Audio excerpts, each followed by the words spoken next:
circumstances was significant but largely unrecognized. Many of the institutions and procedures that we take for granted in today's global economy actually have their roots in innovations that originated in pirate communities. The lessons that we can learn from studying Chinese pirate society are relevant to understanding how human communities adapt to challenging environments, organize themselves for mutual survival, and create meaning and purpose in difficult circumstances.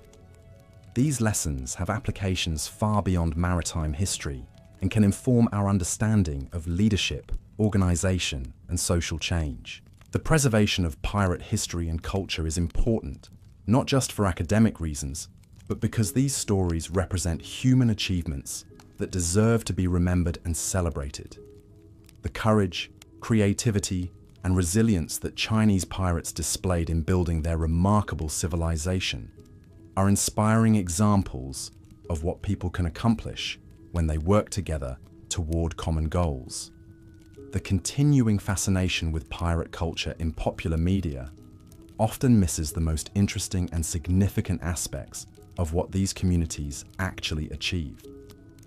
The real story of Chinese piracy is far more complex, sophisticated, and meaningful than the simplified stereotypes that dominate most fictional portrayals. Understanding the true history of Chinese pirate society changes our perspective on Chinese culture, maritime history, and the development of modern international relations. It shows us that some of the most important innovations and achievements in human history took place outside the official channels that usually receive historical attention. The story of Qing Shi and the civilization she represented reminds us that exceptional individuals can emerge from any background and achieve things that seem impossible. Her success wasn't based on luck or special circumstances, but on intelligence, determination, and the ability to understand and work with complex human systems. The floating world that Chinese pirates created was a unique experiment in human organization that produced remarkable results under extremely challenging conditions. This experiment offers valuable insights into alternative ways of structuring society, managing resources, and creating meaning and purpose in human life. The peaceful resolution of the conflicts between pirates and the imperial government demonstrates that even the most serious disputes can sometimes be resolved through negotiation and compromise when both sides are willing to recognize each other's legitimate interests and practical capabilities. The transformation of a criminal organization into a legitimate institution shows how fluid the boundaries between legal and illegal activities can be, and how institutions that serve useful social functions can evolve and adapt to changing circumstances regardless of their origins. The legacy of Chinese pirate society continues to influence the modern world in ways that most people don't recognize. The business practices, organizational methods, and cultural values that developed in these maritime communities have shaped the development of East Asian commerce and continue to play important roles in the global economy. But perhaps the most important lesson from this remarkable chapter in human history is that ordinary people facing extraordinary challenges can create solutions that surpass anything achieved by conventional institutions. The pirates of the South China Sea weren't superhuman. They were regular people who found ways to thrive in difficult circumstances by working together, thinking creatively, and refusing to accept that their situation was hopeless. Their story reminds us that human potential is far greater than we often imagine, and that some of our greatest achievements come not from following established rules, but from having the courage to create new ones when the old ones no longer serve our needs. The question that haunts historians is what happened to Qing Shi after she negotiated her way out of piracy and into respectability. Here's where her story becomes even more remarkable, because most pirates who tried to retire either ended up dead or back at sea within a few years. But Qing Shi was different. After signing her agreement with the imperial government in 1811, she didn't just fade away into obscurity. She moved to Canton, one of China's most important commercial centers, and immediately began building a new kind of empire.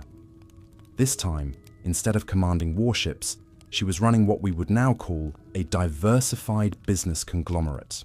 Her primary operation was a combination gambling house and brothel, but calling it that makes it sound smaller and seedier than it actually was.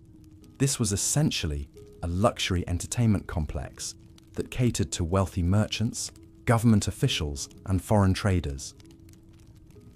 It was the kind of place where important business deals were negotiated, political alliances were formed, and information was bought and sold. But she didn't stop there. Using the connections and capital she had accumulated during her piracy career, Qing Shi invested in legitimate shipping operations, real estate, and various trading ventures. She understood better than anyone how commerce moved through the Pearl River Delta, and she used that knowledge to build a fortune that rivaled what she had accumulated as a pirate. What's really fascinating is how she maintained relationships with her former subordinates who had been incorporated into the Imperial Navy. These weren't just nostalgic friendships. They were ongoing business relationships that gave her inside information about government policies, military movements, and commercial opportunities. She had essentially created her own private intelligence network that operated within the official system. The gambling house she operated wasn't just a place where people came to play cards and dice. It served as an unofficial diplomatic center where Chinese officials could meet with foreign merchants and traders in a relaxed, neutral environment. Portuguese traders from Macau, British merchants from Hong Kong, and Chinese bureaucrats all rubbed shoulders in her establishment, creating opportunities for deals that couldn't have been negotiated through official channels. Her brothel was equally sophisticated, employing women who were educated, multilingual, and skilled in the arts of conversation and entertainment. These weren't desperate victims, but professional courtesans who commanded high prices and enjoyed considerable independence. Many of them came from pirate families and understood the maritime world better than most men in legitimate society. The information that flowed through these establishments was incredibly valuable. Qing Shi knew about trade opportunities before they became public knowledge, understood which government officials were corrupt and which ones were honest, and could predict political changes that would affect business conditions. She used this intelligence to make investment decisions that consistently generated enormous profits. But perhaps the most remarkable aspect of her civilian career was how she used her wealth and influence to help other former pirates transition to legitimate occupations. She provided loans to ex-pirates who wanted to start businesses, used her connections to find them employment, and even arranged marriages that helped integrate them into respectable society. This wasn't just charity, it was smart politics. By helping her former followers succeed in civilian life, she maintained their loyalty and created a network of allies throughout the maritime community. These relationships proved invaluable when she needed information, assistance, or protection in her various business ventures. The skills that had made her successful as a pirate leader served her well in the business world. She understood how to manage complex organizations, negotiate favorable deals, and maintain loyalty among diverse groups of people. Her ability to assess risk, adapt to changing circumstances, and outmaneuver competitors made her one of the most successful entrepreneurs in southern China. Her personal life during this period remains somewhat mysterious, which is typical for women of her era. We know she maintained her marriage to Zhang Yi, her former fleet commander, and that they lived comfortably in a large compound in Canton. Some sources suggest they had children together, while others claim she remained childless. What's certain is that she wielded considerable influence within her household and community.